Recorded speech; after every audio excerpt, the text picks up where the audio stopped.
Assalamualaikum warahmatullahi wabarakatuh. A'udzu billahi minasyaitonir rajim. Bismillahirrahmanirrahim. Alhamdulillahilladzi wa kafa, thumma assalatu wassalamu ala sayyidina Muhammadin al-Mustafa wa ala alihi wa ashabihi ahli sidqi wal wafa. Subhanaka la ilma lana illa ma 'allamtana innaka antal alimul hakim. Rabbi shrah li sadri wa yassir li amri wahlul 'uqdatam min lisani yafqahu qawli waj'al li waziran min ahli. Amma ba'du. Hadratal ulama wal qurama wa hadratal jamaah Masjid Raya Jakarta Islamic Center, yang semoga kita semua selalu diberkahi dan diridai oleh Allah Subhanahu wa taala. Alhamdulillah, memuji dan bersyukur kepada Allah, di sela-sela kesibukan pekerjaan kita luangkan waktu untuk sujud, untuk rukuk. Semoga ini merupakan ekspresi syukur kita kepada Allah dari berbagai macam nikmat Allah yang dikaruniakan kepada kita. Dan semoga kita semua dijadikan hamba-hamba Allah yang pandai untuk selalu bersyukur. Jamaah yang dimuliakan Allah, satu ayat firman Allah yang cukup masyhur karena mungkin menjadi bacaan rutin dari sebagian kita, saudara kita umat muslim. Alladzi khalaqal mauta wal hayata liyabluwakum ayyukum ahsanu amala. Alladzi ialah zat Allah, khalaqal mauta, yang menciptakan kematian, wal hayata, dan kehidupan. Liyabluwakum, untuk menguji, untuk menseleksi kita semua ini, ayyukum, siapa di antara kita ini, ahsanu amala, yang terbaik amalnya. Siapa di antara kita yang paling berkualitas pekerjaannya. Yang dihitung oleh Allah adalah kualitas dari amalan atau pekerjaan kita. Karena kalau dihitung kuantitas, kita umat Islam akan kalah dengan umat-umat yang terdahulu. Karena umat yang terdahulu diberikan kesempatan oleh Allah umur yang jauh lebih panjang, bisa 10 kali lipat dari rata-rata umur kita umat Nabi Muhammad. Maka mereka bisa beramal, berbuat jauh lebih banyak daripada kita umat Islam. Tetapi yang dihitung oleh Allah, yang dinilai oleh Allah adalah yang berkualitas, ahsanu amala. Lalu bagaimana agar pekerjaan kita atau amalan kita ini menjadi ahsanu amal, menjadi yang terbaik atau yang berkualitas? Karena terkadang di antara kita ini hanya memburu kuantitas saja, hanya memburu jumlah banyak saja, tetapi mutu dan kualitasnya tidak kita pedulikan. Maka ada satu tulisan dalam kitab klasik yang cukup masyhur, yang sering dibaca di majelis taklim atau di pesantren, yakni Tanbihul Ghafilin. Penulis atau Syekh Mu'allif dalam kitab tersebut, beliau memberikan tips kepada kita. Ada 4 hal yang bisa kita lakukan untuk menjaga kualitas dari pekerjaan atau amaliyah kita. Apa itu? Yang pertama adalah al-ilmu qabla bada'i. Kita menguasai ilmu pengetahuan sebelum melakukan satu pekerjaan tersebut. Karena apapun jenis pekerjaan dan amalan kita akan jauh berkualitas apabila dilakukan didasari dengan ilmu pengetahuan yang memadai. Maka ada satu makalah ini wallahu alam disandarkan kepada Imam Syafi'i rahimahullah ta'ala. Man arada dunya fa'alaihi bil ilmi. Siapa yang pengen sukses dalam urusan keduniaan, ya sukseslah, raihlah dengan ilmu.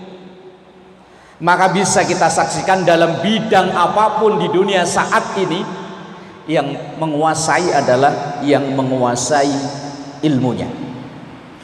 Wa man aradal akhirah, pengen sukses akhirat, fa alaihi bil ilmi, maka kuasailah ilmu akhirat juga.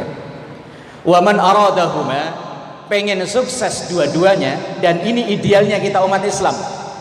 Karena dalam setiap doa kita selalu Rabbana atina fid dunya hasanah wa fil akhirati hasanah. Ya Allah, berikan kebaikan dunia dan juga kebaikan akhirat. Dalam bahasa lain, ya Allah, berikan kesuksesan dunia dan juga kesuksesan akhirat. Untuk meraih itu, fa alaihi bil ilmi, maka juga dengan ilmu pengetahuan. Pada dasarnya semua ilmu adalah sama. Ilmu adalah ilmu Allah. Tidak ada dikotomi ilmu agama atau ilmu umum. Semuanya saling menunjang. Kita bisa nyaman ibadah di Jakarta Islamic Center ini karena ditunjang oleh berbagai macam penemuan-penemuan dari bidang-bidang ilmu yang berbeda.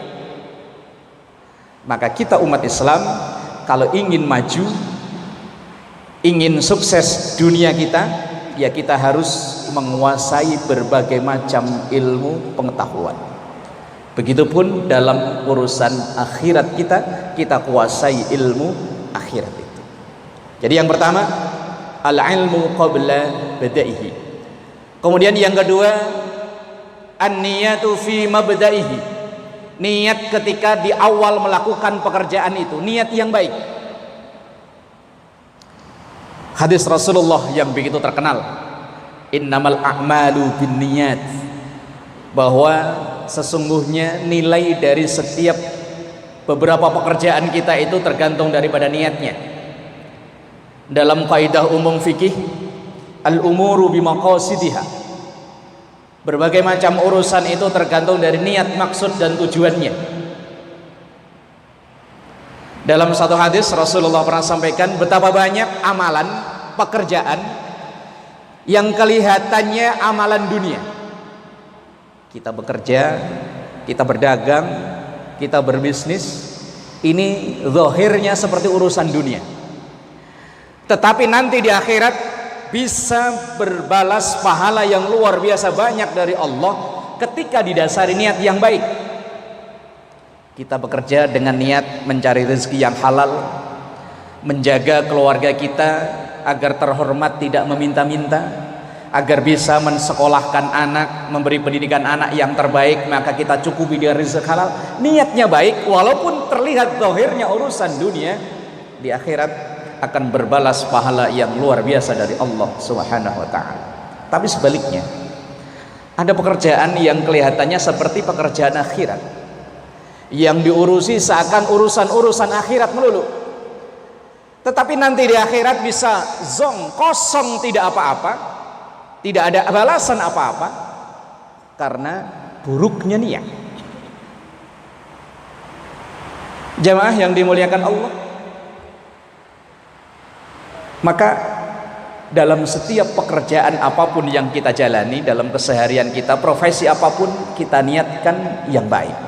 Tentu ada niat tujuan akhir kita adalah Allah Subhanahu wa ta'ala. Kemudian yang ketiga, as-sabru fi wasatihi, sabar ketika di tengah-tengah melaksanakan atau mengerjakan pekerjaan itu. Apapun jenis pekerjaan itu butuh kesabaran, apalagi pekerjaan yang membutuhkan durasi waktu yang panjang, butuh ekstra sabar. Ibadah butuh sabar, apalagi ibadah yang butuh waktu panjang. Kita membangun rumah tangga, bapak-bapak, seorang suami, seorang kepala keluarga, ibadah butuh kesabaran luar biasa untuk mengarahkan anak dan istri kita untuk selalu di jalan Allah. Butuh sabar luar biasa ketika menghadapi anak-anak kita yang kadang mempunyai keinginan yang berbeda dengan kita, atau bahkan sifat dan kelakuannya berbeda dengan yang kita inginkan. Butuh sabar. Bahkan dalam salah satu syarah Riyadhus Shalihin, sabar itu bisa ditempatkan dalam 3 tempat. Yang pertama adalah as-sabru fi ta'atillah, sabar dalam menjalani ketaatan kepada Allah. Dalam kita menjalani perintah Allah butuh sabar, apalagi ibadah-ibadah yang membutuhkan waktu yang lama. Saum butuh waktu paling enggak, kita orang Indonesia rata-rata 14 jam. Contoh yang tadi membina rumah tangga, kita bekerja, yang kita karyawan paling enggak 7 atau 8 jam kita bekerja, butuh sabar. 5 hari dalam sepekan kita jalani, berangkat pagi mungkin pulang malam, apalagi dalam kondisi seperti ini kadang hujan dan lain sebagainya, butuh sabar. Yang kedua, as-sabru an ma'asillah, sabar dalam menjauhi maksiat, apalagi satu maksiat yang dulu pernah jadi hobi kita. Satu perbuatan maksiat yang dulu jadi hobi kita, bahkan mungkin jadi sumber mata pencaharian kita, kemudian satu saat kita bisa berhenti, maka untuk tidak kembali ke kemaksiatan itu butuh kesabaran yang luar biasa. Apalagi kalau mungkin kita masih berada di lingkungan itu, butuh ditingkatkan lagi kesabaran yang luar biasa. Dan yang ketiga, as-sabru ala aqdarillah, sabar dalam menjalani ketentuan Allah. Karena terkadang ketentuan Allah berbeda dengan keinginan kita. Kita menginginkan A, tapi ternyata Allah menentukan B. Begitupun sebaliknya. Tapi harus kita tanamkan dalam diri kita, apa yang ditentukan oleh Allah, yang dikehendaki oleh Allah adalah yang terbaik buat kita. Memang kita terkadang belum tahu dari sisi mana kebaikan yang ditentukan oleh Allah itu, dari sisi mana hikmah yang bisa diambil dari yang ditentukan oleh Allah, yang kadang tidak sesuai dengan keinginan kita. Setiap kita pengen sehat, tapi terkadang Allah ngasih sakit. Mungkin dengan sakit itulah Allah memperingatkan kita. Kita semuanya pengen usaha lancar, rizki melimpah ruah, tapi terkadang Allah beri sebaliknya, usaha kita seret, rezeki dikurangi. Mungkin dengan itu Allah ingin memberi kesadaran buat kita. Jadi yang ketiga, sabar fi as-sabru fi wasatihi, sabar dalam menjalani atau di tengah-tengah pekerjaan itu. Kemudian yang keempat, al-ikhlasu inda firaghihi, ikhlas ketika selesai melaksanakan pekerjaan itu. Maka dulu ada jargon yang begitu bagus, seharusnya lah kita kaum milenial atau di generasi milenial atau di dunia sekarang ini, setiap pekerjaan kita laksanakan dengan kerja cerdas, berarti didasari dengan ilmu pengetahuan, kerja tuntas dengan kerja ikhlas. Semoga apapun profesi dan pekerjaan kita, baik yang berurusan dengan keduniaan kita atau berurusan dengan akhirat kita, menjadi yang terbaik di sisi Allah Subhanahu wa taala dan memperoleh balasan yang terbaik pula di sisi Allah Subhanahu wa taala. Terima kasih dan mohon maaf. Adanallahu wa iyyakum ajma'in.